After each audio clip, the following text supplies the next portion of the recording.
dell'Infinito, che è stato presentato l'anno scorso come prima nuova linea, è stato accettato, come vediamo, molto bene. Bravo. Adesso abbiamo anche la seconda barca, il secondo yacht, Infinito 80. E cosa ci può dire sui risultati e sul ruolo dell'Infinito nella linea Ferretti?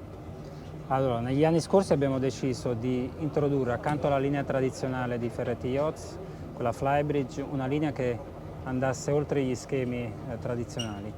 E da lì è venuto fuori il concetto della linea Infinito Ferretti Yachts, che parte da un utilizzo completamente diverso degli spazi, sia interni che esterni.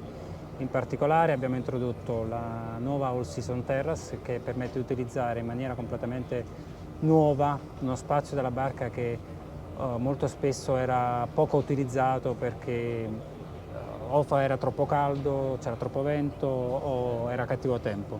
E sto parlando della prua.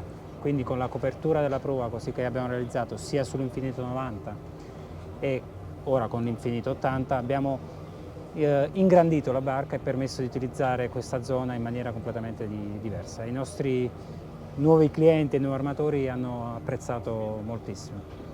E accanto a questa innovazione poi ci sono utilizzi degli spazi appunto completamente diversi, grazie anche al fatto che queste barche hanno una larghezza molto superiore a quella di quella delle imbarcazioni tradizionali. Quindi basti pensare che qui siamo su un 80 piedi, ha una larghezza superiore a 6,3 m e che è anche di più di quella della sorella che è all'8,60 m della linea tradizionale, oppure ai 7,3 m, oltre 7,30 m dell'Infinito 90, che parliamo di barche superiori a 100 piedi, mentre siamo in quel caso a 27 metri.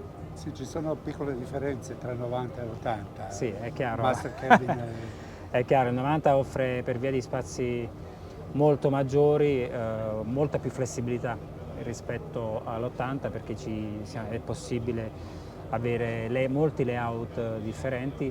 L'80 offre meno flessibilità, ma è un prodotto che è piaciuto tanto ai nostri clienti. Sì, nel futuro adesso abbiamo tantissime barche del Ferretti Yacht, linea Ferretti, e 2 dell'Infinito. Quale sarebbe il futuro? Il futuro è continuare a vendere tante dei Ferretti Infinito 80 e Infinito 90 e ci saranno delle novità. Sì, grazie molto. Grazie. Le auguro buon salone e buon anno. Grazie a voi. Sì.